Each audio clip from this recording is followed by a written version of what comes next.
Ratusan mahasiswa dan buruh yang tergabung dalam aliansi Malang Melawan menggelar demonstrasi menolak Undang-Undang Omnibus Law Cipta Kerja. Aksi dilakukan dengan menggelar panggung orasi dan menutup jalan di Kota Malang. Masa aksi gabungan mahasiswa dan buruh memulai demonstrasi dengan long march dari Stadion Gajayana hingga ke depan gedung DPRD Kota Malang. Selain membawa poster, masa aksi aliansi Malang Melawan juga menggelar panggung orasi di depan gedung DPRD Kota Malang. Dalam orasinya, pendemo menolak Undang-Undang Omnibus Law dan meminta Presiden menerbitkan Perpu untuk membatalkan Undang-Undang Omnibus Law Cipta Kerja. Dari seluruh pabriknya, mulai dari mahasiswa di kampus, dari semua kampus. Masa kembali menggelar aksi unjuk rasa menolak Undang-Undang Cipta Kerja di kawasan Patung Kuda, Jakarta Pusat, Selasa sore. Guna mengantisipasi kericuhan, aparat gabungan TNI dan Polri diterjunkan. Masa yang terdiri dari sejumlah aliansi buruh dan mahasiswa Jabodetabek menyuarakan penolakan mereka terhadap Undang-Undang Cipta Kerja yang sudah ditandatangani Presiden Joko Widodo. Mereka menuntut Presiden mengeluarkan Perpu untuk membatalkan Undang-Undang Cipta Kerja yang telah disahkan. Guna mengantisipasi kericuhan, aparat gabungan TNI dan Polri diterjunkan dan kawasan Jalan MH Tamrin menuju Medan Merdeka Barat ditutup sementara.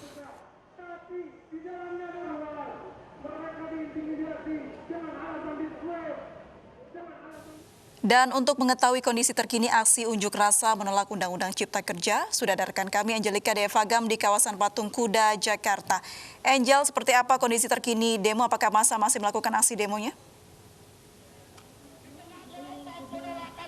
Ya, April dan Abraham di Hari Pahlawan 10 November 2020 ini, aliansi masyarakat yang terdiri dari buruh dan mahasiswa kembali menyuarakan aspirasi mereka. Ini terkait dengan pandangan mereka atas disahkannya Undang-Undang Cipta Kerja yang sudah ditandatangani oleh Presiden Joko Widodo. Dalam aksinya mereka menuntut Presiden Joko Widodo untuk mengeluarkan peraturan pemerintah pengganti Undang-Undang atau Perpu atas Undang-Undang Omnibus Law, lebih khusus terhadap Undang-Undang Cipta Kerja. Dan sampai sore ini ada dua kelompok aliansi yang masih terus menyuarakan orasinya, baik dari mahasiswa ataupun buruh. Dan untuk batas aksi unjuk rasa ini memang adalah pukul 18 waktu Indonesia Barat atau pukul 6 sore, sehingga sampai dengan pukul 5.27 sampai dengan sore hari ini, aparat pengamanan masih terus berjaga untuk mengamankan jalannya aksi unjuk rasa agar tetap tertib maksud kami, dan juga berakhir secara tertib.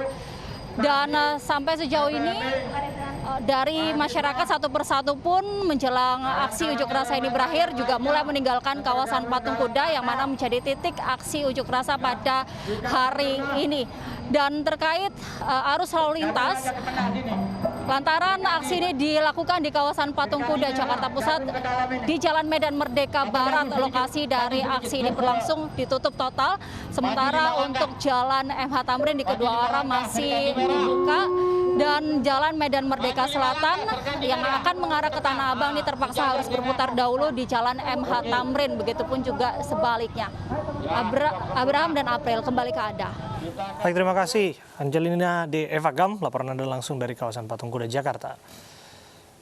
Peristiwa pertempuran 10 November 1945 antara para pejuang dengan tentara Belanda menjadi dasar peringatan Hari Pahlawan setiap tanggal 10 November. Pemerintah memberikan gelar pahlawan kepada 6 pejuang kemerdekaan.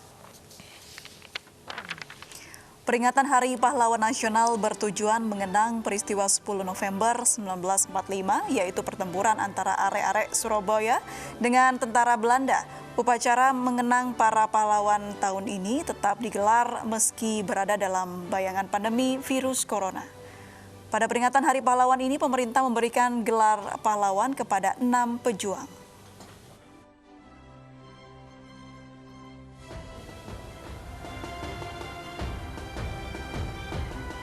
Para pejuang yang diberi penghargaan atau gelar pahlawan adalah Sultan Babullah dari Provinsi Maluku Utara, Mahmud Singgirei Ranggamesan Raja Sekar dari Provinsi Papua Barat, Jenderal Polisi Purnawirawan Raden Said Sukanto Cokro Diatmojo dari Provinsi DKI Jakarta, Arnold Mono Nutu dari Provinsi Sulawesi Utara, Sultan Muhammad Amin Nasution dari Provinsi Sumatera Utara, dan Raden Matahir bin Pangeran Kusen bin Adi dari Provinsi Jambi.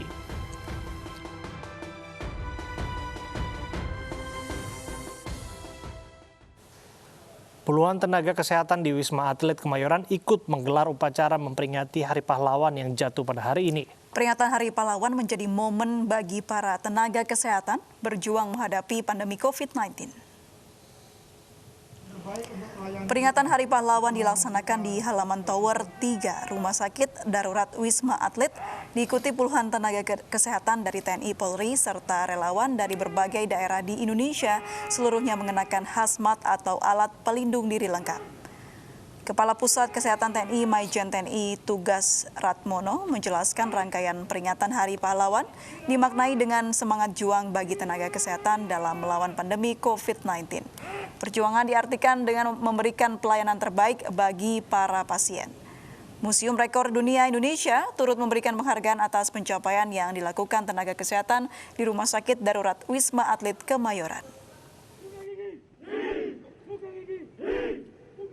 Adalah bagian dari generasi yang menikmati perjuangan mereka, dan tentunya selayaknya lah kita harus selalu memperingati perjuangan mereka, selalu mengisi apa yang mereka perjuangkan atau meneruskan apa yang mereka perjuangkan.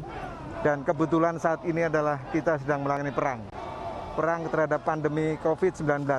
Inilah bentuk bahwa ini kita berjuang sama seperti perjuangan mereka, dan selayaknya kita berperang di sini untuk bagaimana menyelesaikan pandemi COVID Corona, khususnya di Wisma Atlet ini.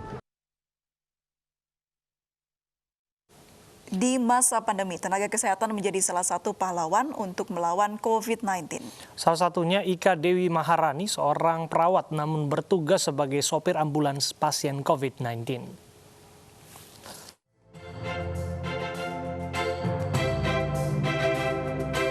Peran tim medis perempuan tak hanya sekedar berada di rumah sakit.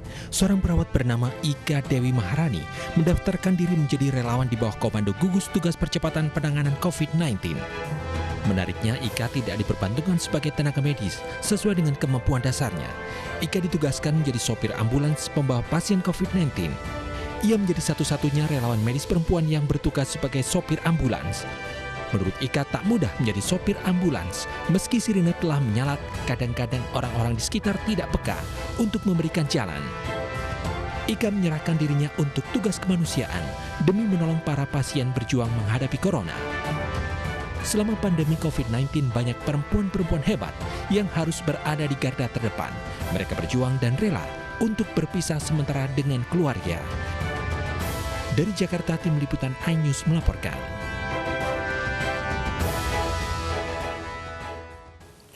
Lambang Partai Umat bentukan Amin Rais baru saja diumumkan. Lambang Partai Umat berbentuk perisai tauhid hitam keemasan. Peluncuran lambang Partai Umat diumumkan Amin Rais melalui situs resminya di kanal YouTube. Partai Umat berlambang perisai hitam tauhid keemasan merupakan simbol ketuhanan yang Maha Esa. Perpaduan warna hitam dan warna emas merupakan perpaduan hitam bludru, hitam dan benang emas pada kiswah Ka'bah. Sementara Partai Umat memiliki moto melawan kezoliman dan menegakkan keadilan. Amin Rais membentuk Partai Umat setelah terlibat konflik berkepanjangan dengan elit pimpinan Partai Amanat Nasional yang turut ia dirikan. Bismillahirrahmanirrahim. Islam disebut sebagai kalimat umat adalah perisai tauhid.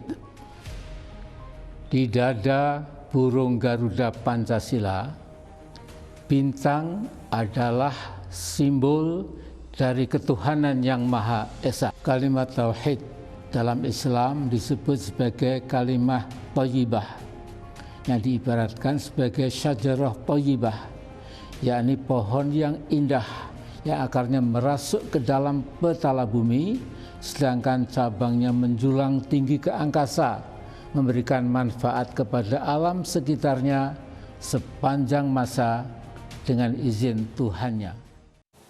Polisi masih memburu penyebar video mesum mirip Giselle yang viral di media sosial. Kami kembali usai jeda berikut ini.